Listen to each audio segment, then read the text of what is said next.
안녕하세요. 우영아TV 우영원장입니다. 이번 시간은 척추 여러 마디에 문제가 있을 때 어느 부위부터 해결을 하나요?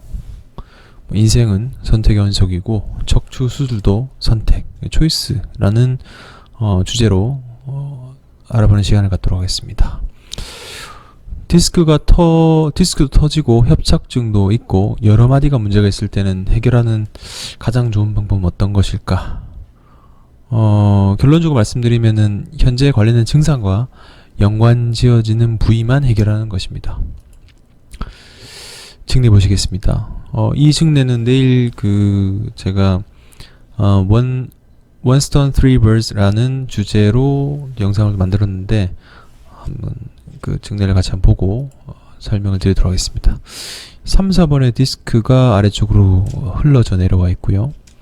그 다음에 4, 5번의 중심 협착과 5, 6번의 3, 4번의 협착과 4, 5번의 중심 협착이 이렇게 빨간색으로 통로가 좁아져 있고 위에서 내려다 봤을 때는 중심 협착과 밑에 디스크가 있으면서 아래쪽으로 많이 탈출된 디스크도 있으시고 4, 5번 쪽도 협착증이 있으시고요. 이분 그리고 추간공에도 디스크가 있는 환자분이었습니다. 그래서 우측 다리 증상만 보이셨고 4번 신경 분지를 따라서 저림감이 있으신 환자분이어서 밑에 쪽 4, 5번 쪽의 협착은 냅두고 우측의 증상과 관련 있는 아래쪽으로 터진 디스크와 오른쪽으로 그리고 그 3, 4번의 중심 협착에 대해서 그리고 나가는 구멍 협착 디스크에 대해서 손을 봤던 케이스입니다.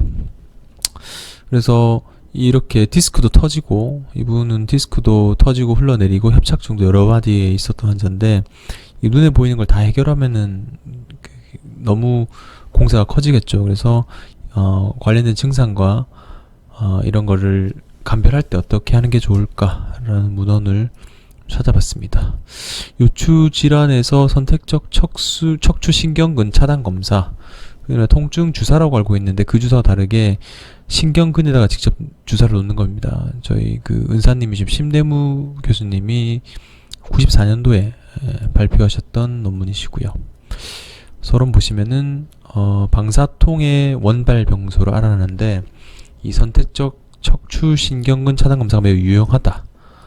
그래서 이 검사는 만약에 검사를 시행해서 50% 이상 방사통 호전이 있고 보행 능력이 호전이 있을 경우는 이 부위에 수술하게 되면은 경과가 좋으니까 원칙을 했고 효과 없는 경우는 보통 보존적 치료를 했다 해서 협착증 같은 경우도 부위가 여러 마디가 있게 되면 그 중에 어떤 부위인지 확인하기 위해서 이 신경근 차단 검사를 했고요.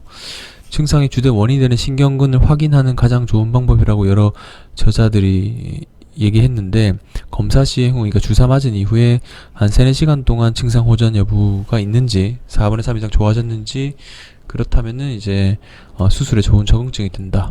그래서 그렇게 얘기하고 있고 하부요통보다 신경근 증상이 더 심하면은 그리고 증상의 지속기간이 1년이 넘지 않은 환자들은 반응이 좋았고 방사통이 1년 이상 되고 스테로이드 주사 반응이 없는 경우는 수술 성공률도 별로 높지 않다고 그렇게 얘기하고 있었습니다. 그래서 선택적 신경근 차단술이 과거에는 치료 목적으로 연구됐으나 저희 의국과 저도 그러고 있는데 수술 여부나 수술 부위를 결정할 때 도움이 되는 그런 유용한 검사법이라고 얘기하고 있고요.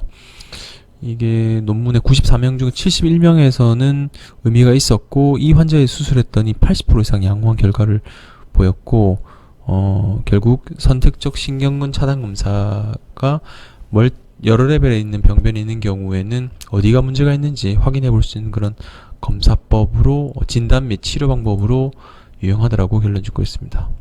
이 환자분은 제가 내일 말씀드릴 건데 부위를 찾아서 거기만 해결했습니다. 그래서 척추 여러 마디가 문제가 있을 때는 어느 부위부터 해결을 하나요?